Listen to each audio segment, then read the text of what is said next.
Some of you may know that I had a career transition some time ago. My original goal was to work full time in the industry as a DP, and the old me would have been ecstatic where I find myself today. But of course, being human, I strive for more.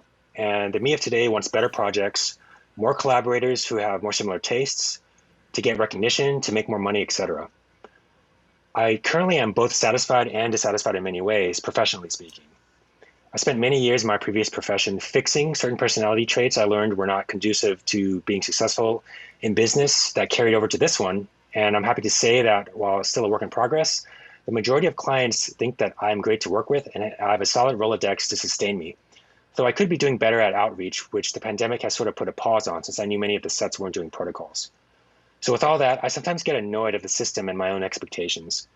After studying cinematography intensely over the past couple of years, through many resources to get beyond newbie status, it's starting to feel a bit like a constrictive box in some ways.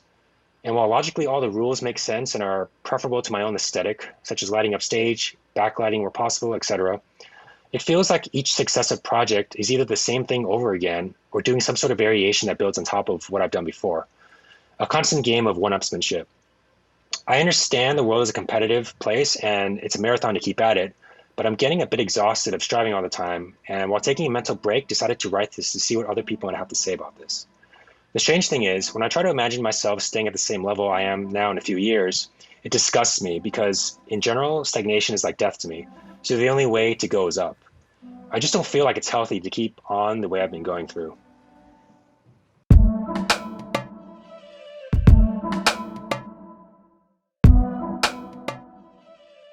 You know, it's just one of those things where, I mean, I'm sure you guys have had this too, where you just wake up one day and you're like, what the fuck am I doing with my life? And that was basically the moment that I had. And it's those in between moments where you have a lot of stuff going on, but nothing's really going on like at this instance. So, there are projects in the pipeline that are maybe happening 1 or 2 months from now, and this stuff is in post.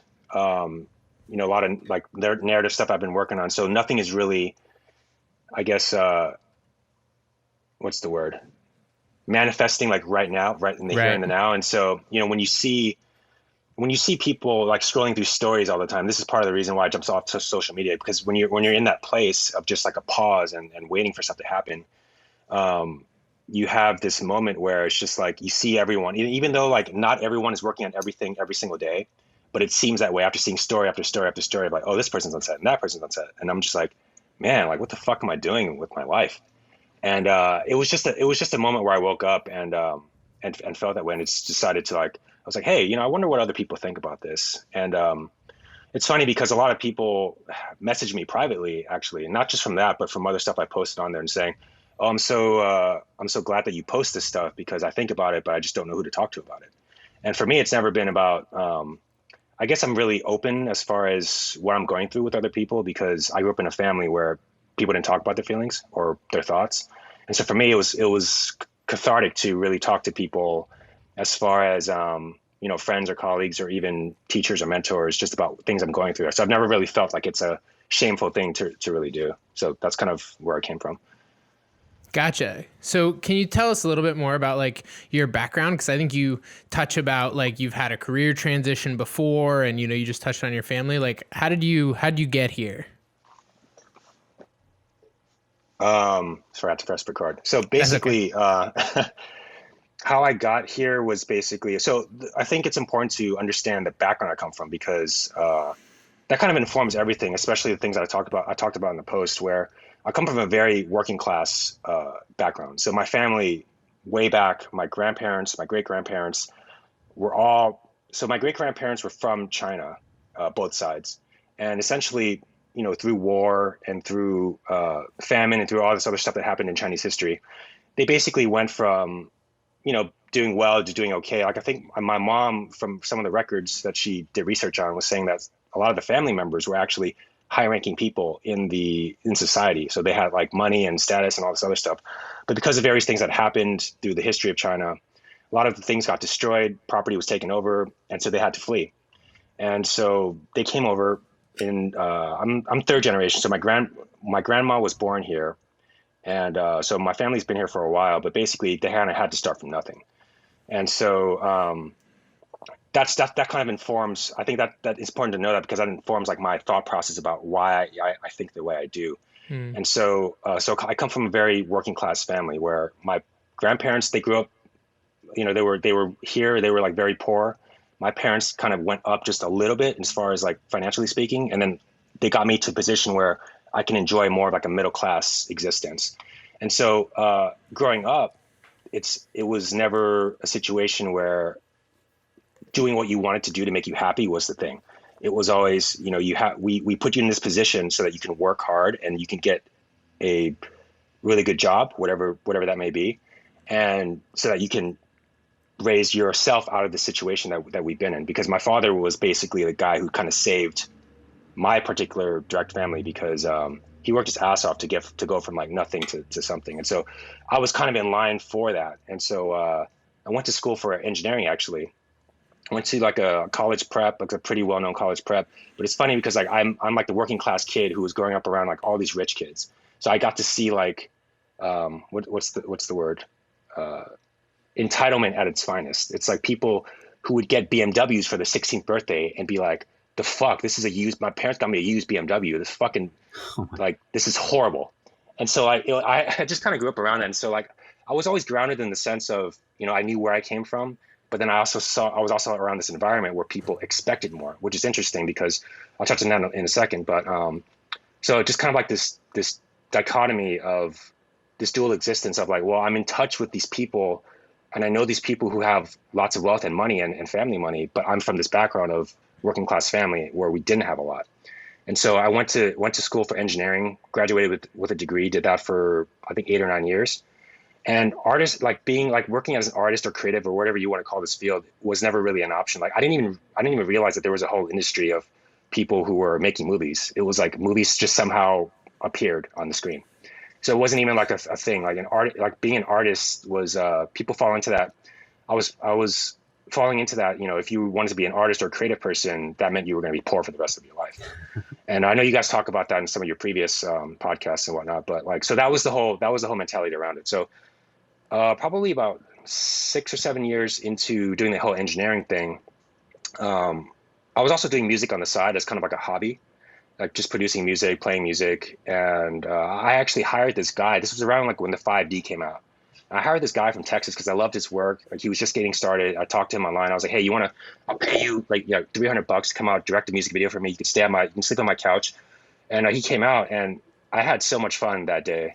I had more fun doing that than any other creative activity I'd ever done in my life. And so I was like, damn, there must be something to this. And so I actually went out and I bought a T3i. I just started shooting any and everything. So, those guys who are just around with cameras like all the time, like just being super annoying at like dinners, birthday parties, whatever. I'm like, hey, let me take your photo. Let me take a video of you. And people That's are like, all dude, of us, probably. what the hell are you doing? Yeah. Exactly. Yeah. I kind of feel like a lot of people like do that when they get started and they're really passionate about something. You just like kind of go all in. Yeah. And so, I was that guy for sure. And then eventually I just started, and it was kind of like an opportune time too, because YouTube was just starting the influencer life was just starting. It was like right before that. This was like when Philip Bloom, Den Lenny, and like all these guys that, we all knew when the whole DSLR thing started happening.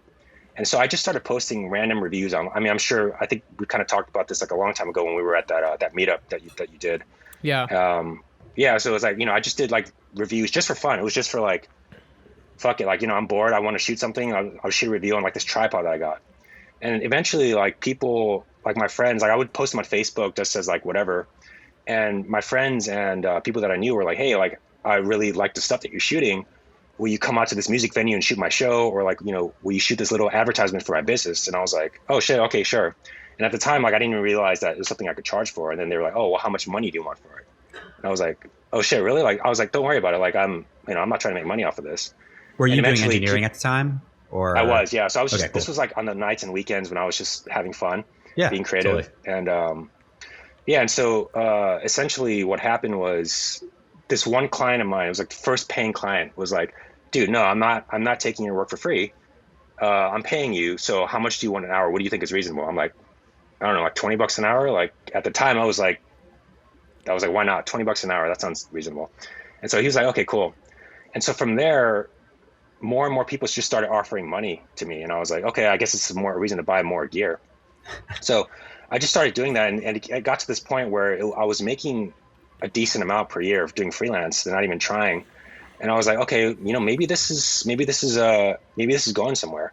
And so it was at the time where I was getting out of music. I was just kind of like, all right, well, the whole music thing, I'm never really going to get anywhere. I was starting to like look at the finances of the whole thing, and I was like, this is just a fun hobby, but it's never really going to be anything I could really do. But this whole film thing, there might be something in it for me for that. So after a couple of years, I'm from the San Francisco Bay Area, but the market there is not very big, and so I was talking to a few friends who were also kind of bored. They're also musicians, and they were like, you know what, we want to make a change. We want to move somewhere. So we all started talking, and it was just like this open conversation. And it was like, well, we can either go to LA or New York. Those are the two main hubs for media and entertainment. Right. And I'm from California, and so I know what the LA scene is about. And I wasn't really into movies. Like all the stuff I was shooting was music or oddly enough like fashion, and that's how I got into the whole fashion thing. I just I really loved the whole industry, and I was doing a lot of photography at the time too, and so we all decided New York City. So we moved to New York City. That was the whole thing. I basically emptied out my savings and had kind of started with nothing in New York City again.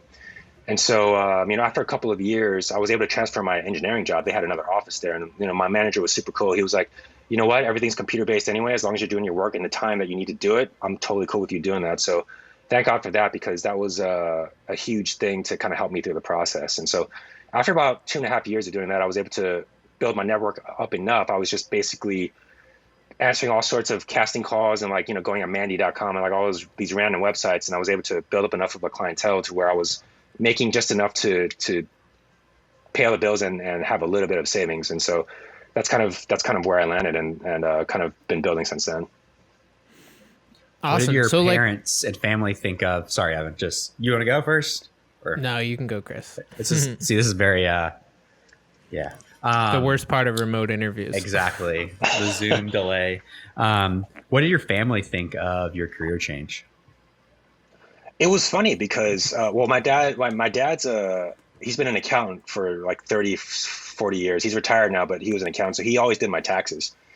And so I think had that not been the case, they probably would have been a lot more worried as far as right. My parents were always about financials.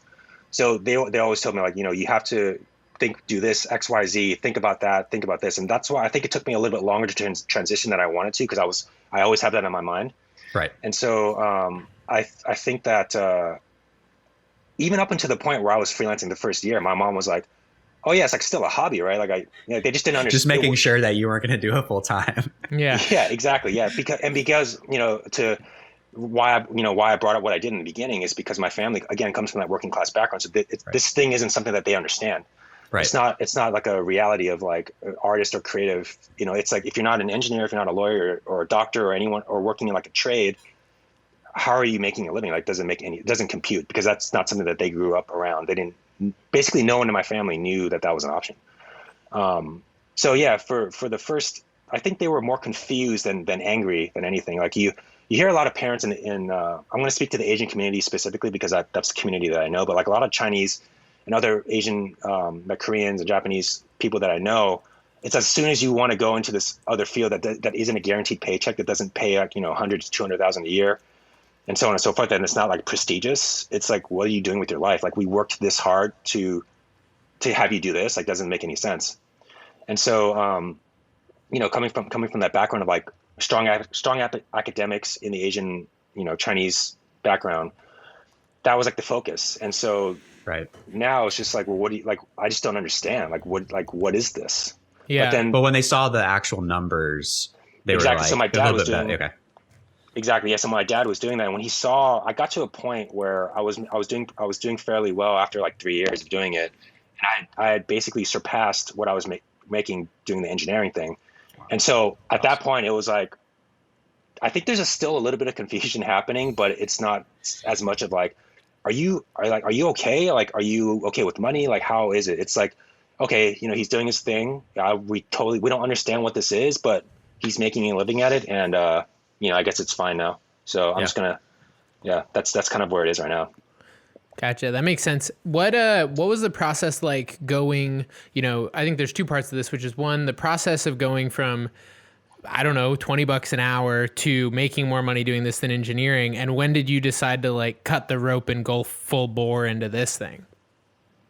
Yeah, so the $20 an hour thing lasted for a long time. I would probably say, because I started shooting in like 2011 as a hobby, and people started paying me, I think in like late 2011, 2012, early 2012, and it was like that for like 2, 3 years. And because I didn't really think about it from a career standpoint, it was more like I just want to accumulate as much gear as possible, and if these people are going to help pay for it, then that's cool.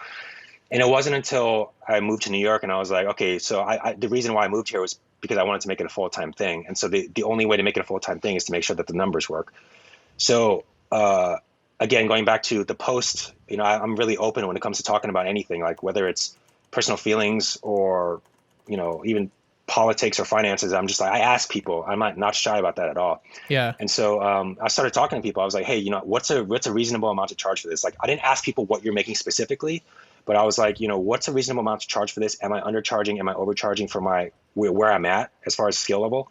And people just started telling me about this stuff, people that I'd met, through various projects and whatnot. And shout out to my boy, Brian Choi, who I work with a lot. He's a director in New York City. He actually pushed me really hard to say, dude, like, no, this is not the rate that you're charging, because this is not the industry standard. So you should be charging this. And this is what, when we bring you onto project, this is what I'm going to put you as. And so he did that a lot. And that got me into the mindset, because I think for a lot of people, when you're in a 9-to-5 mindset of like working like a salaried job, it's like you're going to, if you break down, like, I think it's like $100,000 a year. I think it breaks down to something like pre-tax. It's like $400 or $450 a day or something like that, working 5 days a week. Right. And so, it's about, between eight or 10,000, it's like 8,000 something a month to make 100,000. And so when you're used to thinking in those terms, it's like, well, why would I charge $1,000 a day to be a DP and work like 6 to 8 hours on like a smaller commercial set versus like I used to spend 12 hours at a desk making $400 like pre-tax. That doesn't, why would I charge more? That doesn't make any sense. And so, it wasn't until later on where I realized, it's the supply and demand thing. It's like, if you have a certain skill set that people really want, like if you can create this look that not everyone can do, then that's actually worth more than, just going into a 9-to-5 job, doing something that more people could do. So after looking at the numbers and being pushed by various colleagues to push my rate up, that's when I started seeing traction as far as being able to make it more of a full-time thing versus just a side thing. Well, and it's shocking when people say yes, right? When you start like I had that experience. I had a very similar story to you. I feel like our stories are crazy similar in a lot of ways, but like where I had a first commercial client that was like, hey, we want to pay you.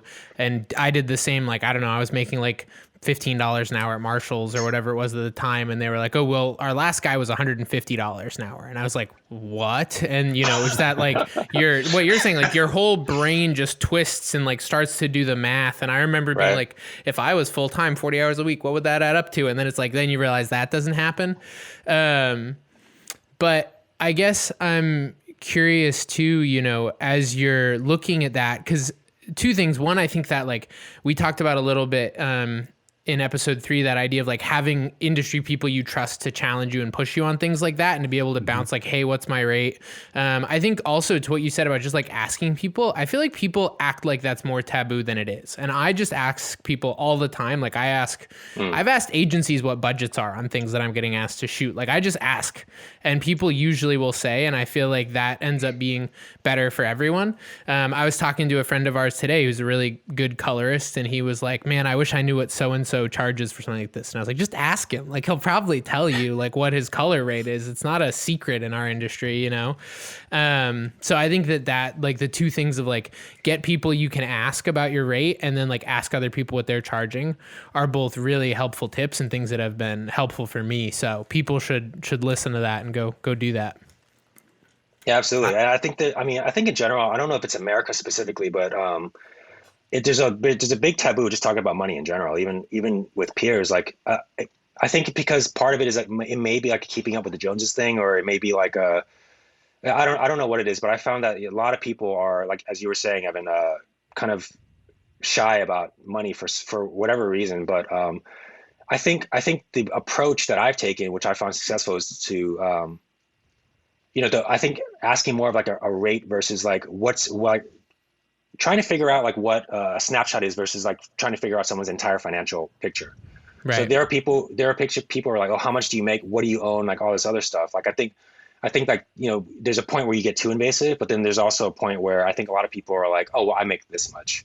And it's just like, oh, okay, that's cool. And I think the way you approach it has something to do with it too, versus getting like weird about it. I think it's one of those things where, you kind of hear the saying that if you're nervous about something, then people are going to notice that you're nervous about it, versus if you just kind of walk in Confidence. confidently and talk about it confidently, 100%. like no one's Yep. even going to think about it. Yeah. Right. Yeah. Well, and I feel like the other thing that I remember from, and it's still a thing, but I've been working on confidence with it more, even in just talking to friends and stuff, is as you start getting hired to do stuff, whether it's your day rate or you're getting hired to do a production. And as those numbers start getting bigger, I feel like there's almost this like sense of guilt when you like still have friends and family members who, are like I was making like $400 a week, working whatever I was doing.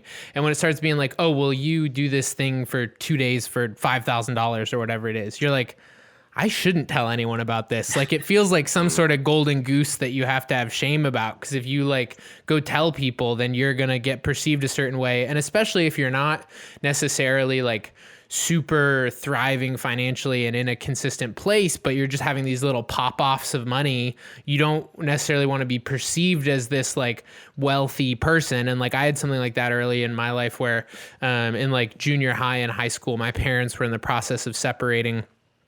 My dad was a dentist, and we had moved right before they separated. And so we had this sort of like big fancy house, but meanwhile we're like collecting quarters out of the couch to like go get gas. And whenever my friends from baseball would come over, they'd be like, oh, you guys are really rich, whatever else. And it was like, I couldn't afford a new Xbox. And that perception was something that really bothered me, that I like had all this money that I didn't. And so I feel like there's this sense that like, as I was going through my career, it bothered me when people would be like, oh, you must like make a ton of money because you get a couple $1,000s for a video or whatever. It's like, well, I mean, I do okay. But at the time it's like, it's just like you don't want to have to like teach people the whole system of how this different thing works than what they're used to. And so you just sort of like bottle it up and stuff it down because you don't know if you're doing it right. You don't want to look stupid in front of anyone else, and you don't want your peers to judge you. And so I think that for me, at least, like reinforced the taboo. And then as I found other people who were like willing to talk about it, it was like, oh, this is healthier and helpful, and I can bounce ideas off of people and it makes me better. So that's cool that you've been able to do that in your journey as well. Well, I mean, I think it definitely comes down to the circles that you're in, but because I think in general, I mean, there's this concept that I came across a couple of years ago called stealth wealth, which is basically like it's things that like really high net worth individuals, not that I'm one of them, but that they actively do so that people don't get weird around them, which is, even if you have like a couple $1 million in the bank, you don't buy tons of shit if you live in a neighborhood that has mostly middle class individuals, because it makes people feel weird, like for whatever reason, whatever their background of finances is. But yeah, so I mean, I've had similar thoughts where, it's kind of weird when you show up on set in a smaller set and you have like an Alexa and people are like, oh, Mr. Big, money bags, like, what do you like, you must be making a lot of money. It's like, well, no. I mean, I worked really hard and I have a business and that's how it pays for itself. And if I am, so what? Like, fuck you. Like, I'm really good at what I do. I deserve to get paid a lot of money. Why is that like a bad thing? I feel like that comes back to the like artists should be poor thing, where people are like, exactly right. How much money are you making on this? And it's like, I don't know. How much money is the guy down the street making on his landscaping business as he drives his Maserati? Like, I don't feel bad for him. I don't feel bad for myself either. I was really interested in your comment a few minutes ago that you think talking about money is kind of a taboo thing for Americans. And I would also kind of like dovetail on that question to you is like, how would you suggest people that maybe have a problem talking about money or asking hard questions within their industry to their peers go about like getting the courage to start down that path of like just asking those honest questions? Well, I think, that's a great question. I think there's a delineation between like business and personal. I think when it comes to personal, people get a lot more, I mean, maybe even business, but like I found that if I don't talk to people personally about like their situation, usually it's fine. It's usually people have shame around, and this is and again, I'm talking specifically about my experience of growing up like in a working class, middle class environment. Like if people aren't doing great, kind of what you were saying, Evan, like, you would have pop offs of money here and there, but like, and it averaged out to like, being okay. I think like when you talk to people about their private situation, I think that's a little bit more sensitive. However, I think that, so I never do that personally, but like when it comes to business, I have zero hesitation about talking about money because I think. And has it always been that way? Like throughout your career, throughout your life, have you like always taken that avenue? It started when I became a business owner. Okay. When I started doing freelancing, because I think in the world of like 9 to 5, it can be. I think it's helpful to talk to peers outside of your specific work environment. But once you start getting into I don't know, it gets weird when you work in an office and then you know that people who are sitting next to you doing the same job are making either more or less. I think that can be a little bit weird. So that whole comparison thing. But I think as far as advice goes, I think talking to people outside of that environment can be more helpful. So even in our industry, right? So like, I don't like asking people on the same set like, oh, well, I don't know. It's a little hard. That question kind of caught me off guard, but I think sorry. My advice would be to kind of actually, I don't know, man. I've always just been, like I said, like I've always just been open to asking people. So I think it's more helpful to ask people that you don't know. I think that's what it's boiling down to from trying to distill what I'm thinking, because there's less of a stigma there. So if you know someone, so say, I know Evan, right? But we don't really know each other. So it's like you making 150, 200, 300,000 a year, like that has zero effect on me. Versus like if I know a DP who's doing similar jobs as me in New York City, and like I know him personally, and we're doing like similar jobs, and he's making twice as much as I am, I'm like, oh fuck, like am I doing something wrong? Right. Yeah. So I think that I think it gets weird when it gets closer to home. So hence, like, if you're working with the same people at a 9 to 5 job, it might be weird. But like if you're talking to people outside of the industry or who are in the same industry but outside of your specific, maybe environment or your city, that might be more helpful because it doesn't foster this mentality of competition or one-upsmanship or whatever you want to call it. Yeah. Well, there's a second layer to that question, right? Where it's like I feel like because you can ask like, as you're trying to figure out how to do the business side, if you don't know the business side, it's like, what's your rate or what's the budget? But then I feel like more and more now I'm like, how many days do you actually do? And like, are you getting prep days? Or if it's a like production side, like what's your margin at the end of this? Cause I know people who are doing 6-figure, gigs that are single days that don't cost anything. And I know people doing feature docs for $100,000 where they're spending the whole budget. And it's like, that's not the same thing. And so trying to like learn that part of thing, it is definitely a line where like, I think to what you're saying, it's helpful when you have people who you're close enough to entrust you can have those conversations, or people that you're distant enough from that it's like safe. I feel like that middle ground is where it gets blurry a little bit, that it's like the guys you might work with but aren't really friends with. Yeah. So I'm curious, I want to get back into sort of this post that you made. What do you mean when you say that you're a personal development junkie? I mean, you name it, like, anything that has to do with developing oneself, whether it's personality wise, whether it's financially, physically, all those things. So probably like the name that everyone knows is Tony Robbins, right? So like I'm not a huge Tony Robbins fan, but like I've listened to him. I like him, but I'm not like he's not like my guru. But like just anything along those lines where you listen to, you watch, and you implement and practice certain things that with the intention of trying to get better in a specific area. So I've applied that across many different things, anything from like how to be better in business, how to be better in personal relationships, how to be better with certain finance things, as well as like physically, like exercise, diet, all that other stuff. And so I think that came about when I was, well, actually, before I go on, that's kind of what I'm talking about. So I don't know if you have a follow-up question to that specific thing. Yeah, probably does. I do. I was wondering, because you mentioned you came across a guru or personality and something that they said made a concept that you've been thinking about click. Like, I would love for you to talk more about what exactly that thing you were listening to or the concept was, because I feel like you talk about a bunch of other stuff here, but you don't ever specifically get into like what you were listening to or what the concept was. Do we want to actually like read this whole post so people have context to this? We can. I was selfishly going to say that we should just record it at the end and then put it at the beginning, but we can do it now instead if you want. No, that's fine. We'll cut this out. If you're going to chop it up, yeah. We're not one take. Back to my question. Here. Do you remember your guru? Oh man, like it's hard to say. So like, hold on, before we start rolling, let me just think about it for a second, because at the time I did, but now I just don't remember because I'm reading stuff like every single day. Oh, that's fair. Let me see. You can say you don't remember. I won't be offended. I was just curious because you talk a lot about like personal development and like getting annoyed at the system, but I kept wanting to know what the payoff of like, what's this concept you've been thinking about underneath all of this? Yeah. All right, let me read this whole thing again because I don't even remember myself. Like, I'm not even in this place anymore, so I'm just kind of like, blah, blah, blah.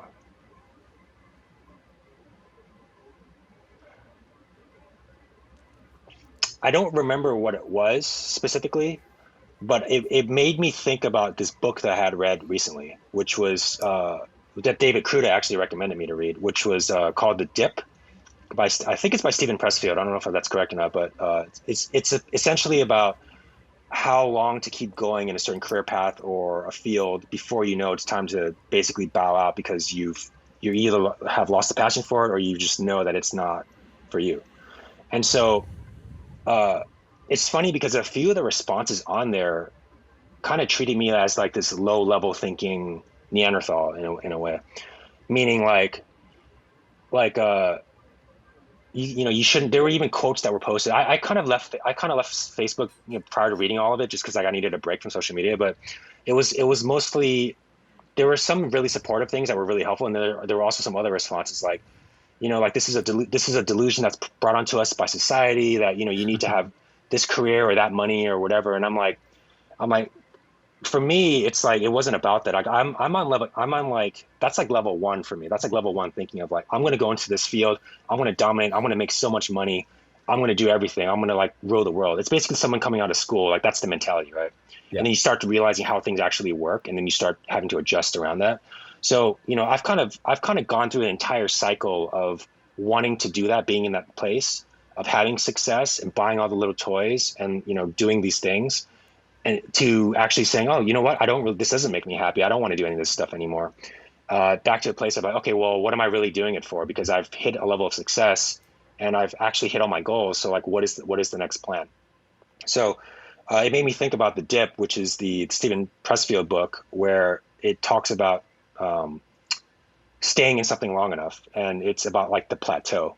And that made me think about all sorts of thoughts about, everything had hit at a certain point where it was all these social media posts going on, people coming back from the pandemic, people being on all these large sets, actually peers that I've had for a while who are posting that they're on bigger sets now.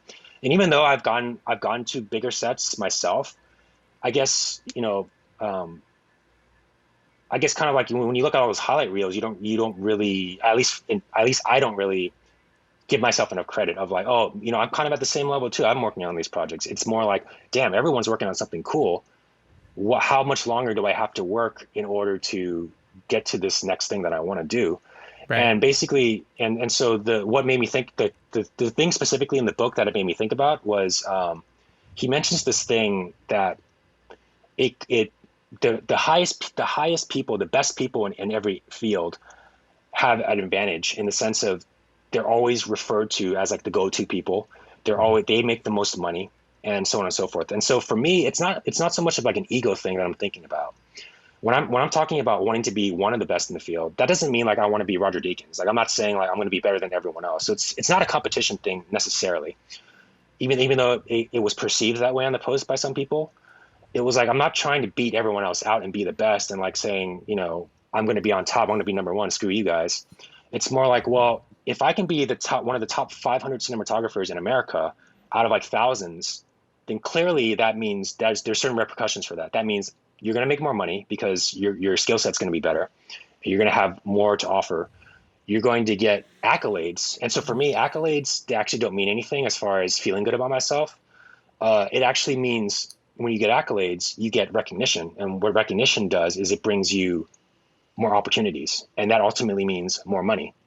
And that means, money, for me, money is like freedom and options. That's less about like buying stuff. It's more like if I want to take a day off here or there, if I want to go on vacation, or, I'm something that I've been doing lately. It's not like a humble brag or anything like that, but I kind of got back in touch with kind of like my Catholic and Christian upbringing last year in 2020, because I had a big change in my financial situation where I just started, even though it was a pandemic, income was down. I was like, I want to start giving back to local places like food banks, community places, and things like that. And so it felt so good, even though I wasn't making that much. I was making like a third of compared to what I normally make.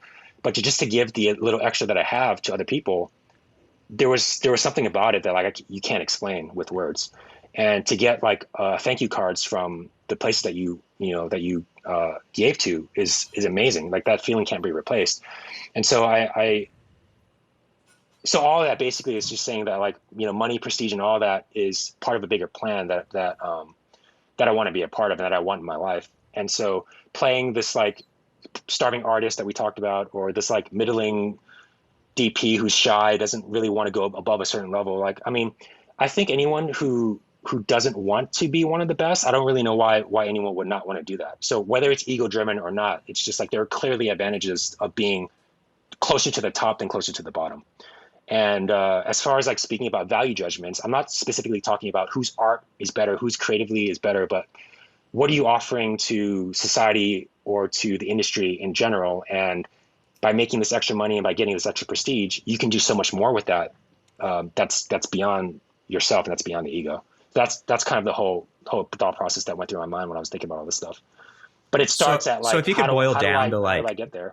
Yeah, what drives you? Because I'm hearing a lot of things that I would just love to, if you could distill that, just that simple question. What drives Arthur? Like what's your goal in life? It comes back to, I think I have this inherent feeling that I need to succeed because of what was instilled to me as a child. And so that goes back to what I talked about in the beginning, from where my family came from. Basically nothing to what I have now, which is, I said in that post, like we all, and I think you guys have said this too, like we all live a privileged situation. Mm-hmm. We don't have to be out in a dirt field somewhere working for like $1 an hour, so working in this field is like, wow, like I can do this. This is amazing. And so why do I keep pushing? It's because knowing my family, knowing what they went through, it's like they put me in this position. So if my deceased relatives or ancestors are like watching over me right now, and I'm just like chilling, and like I've gotten to a certain point where I'm just gonna like put it on cruise control. It's like, why not try to push to the next level? That way, if there's a next generation beyond me, if I'm fortunate enough to have kids, so that they can get to an even higher level. Because I didn't grow up rich, and so I didn't have certain opportunities that were afforded to me. Like for example, I didn't even know that art was a thing. And so for them to even have those options opened up, they could contribute to the world in an even better way. So for me, it's like, not necessarily, I wouldn't say a legacy, but it's almost sort of like not disappointing where I came from, the expectations from that. Yeah. Now the last sentence in your post is, I just don't feel like it's healthy to keep on the way I've been going. So if it's, if you're always trying to push towards something, what is it about the process of you pushing towards that thing in your mind that's not healthy? It's this thing, maybe I haven't come to terms with it yet, but it's like when I'm pushing more towards narrative film, because I kind of want to veer more towards that for many different reasons. But it was maybe 2 or 3 years ago before I was like, I don't want to work 12 hours a day for like 20 days in a row. That's absurd. But as I've started actually doing that, it's just like, all right, well, it's not a big deal anymore. I'm just going to do it. I think it's one of those things where I'm still in that 9 to 5 mentality of everything cuts off at 6 p.m., 5 p.m. I'm just going to go home and not do anything and relax. And so I think you hear this all the time. Like you see, like, The Rock, you see Kevin Hart and all these people who are I don't think a lot of people are made this way, but it's almost sort of like, damn, like they're always doing something. Like, I don't know how they sustain this. I don't know how it's possible, how it's humanly possible. Like, am I doing something wrong? Am I not utilizing my time and my energy correctly? So that's where that was leading to, because it does feel tired. Like if you're working, not even working, but if you're doing all these other commitments in your life, trying to be balanced in every other way, spending time with family, spending time with friends, uh, being physically active, working out, trying to eat well, trying to get enough sleep, and then trying to add all the work on top of that and trying to, push forward. It's exhausting sometimes. Yeah. Is it fair to say that you're trying to balance this pursuit of like better and getting towards the top while doing it in a way that's sustainable? And there seems to be some sort of tension there, or like, what are your thoughts on that? Oh, absolutely, man. Like I just, because on the one hand, you have this situation where, you're making decent enough money where you don't have to work every single day, every single hour. So it's like, well, you get into that whole mindset of I deserve this or that. Right. But at the same time, it's like if you stop doing those things that you're doing, which I've done, you do see a reduction or a pullback in the amount that you're going to be doing in the future. Because it's always I guess in our industry, it's always, if you're not showing that you're doing something, people kind of forget in a way. Yeah. I gotta say hello to my daughter. Okay. We'll allow it. How do you balance like doing things that are sustainable and, making smart decisions and balance with, I feel like it's easy to fall into this pattern of more is better. It's like, okay, I hit my goal, but now I'm getting called for more days. Now I'm getting called for whatever else. Like whether it's saying a financial goal for the year or whatever else, I feel like we all live a little bit in this tension of not being in the 9 to 5, that there's this like, I feel like I've spent a lot of my life being a squirrel that always wants to stuff more nuts in the tree, right? It's like, no matter how much money's in the bank, no matter how much I've worked in a year, no matter what's going on, it's hard to sort of slow down and take that break, to invest in the community, to be present, to just say no and take time for myself. And so like, how do you decide when to say no and to take a break? Or are you always just sort of cranking towards the next thing and seeing where you run out of bandwidth eventually, if that makes sense? So I've already hit that point where I think 2017 was my most lucrative year, but it was also the worst year, as far as like personally speaking. And I don't know if it was a podcast, the number 2 that you guys talked about, or it was the number I think number 3, it was that sneak peek that you did where it was like you did really well, but everything else kind of fell apart around you. Right. I had that year as well, where it was just like, man, like I could just go down the street and buy a Rolex, and that's not even going to affect me. Right. I'm not saying that's like, again, to brag, but it's just like that point where it's just like you focus so much, and then you reap the financial rewards of that at the cost of everything else. Right. And so, and then you spend all that money trying to fix everything else. Exactly. Right. Yeah. And so like, I'm at the point now actually where I'm trying something different over the past, like probably 8 to 9 months. I've been trying something different. I've actually found it's been very helpful, where literally everyone that I look up to, as far as the people that I speak with every now and then, who have had any sort of success and who are kind of 1 or 2 levels or higher above me, it's all about being selective. And so what that means is 1, knowing the value of what you're doing, and 2, also being selective of your time. And so part of my financial shift last year was, I don't know if you guys are familiar with Dave Ramsey, but like, he has this whole like platform and plan. And so my wife and I started following that thing. And I realized that I actually don't need a lot to survive. Like the only thing I spend money on besides food and rent is camera equipment. And then if I stop buying that stuff, then I actually don't need a whole bunch of stuff. And so for me, it was like resetting all my finances made me realize that, oh, well, I don't need to say yes to the $300 10-hour type job where they expect me to bring camera, audio, and everything. Like that makes 0 sense, because I could just be at home doing marketing or something like that. So what I've been trying lately is to not say yes to everything. So if I have people reach out to me and say, hey, do you want to do this like food shoot?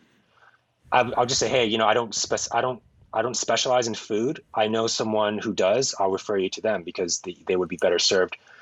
And you would be better served because I don't do food.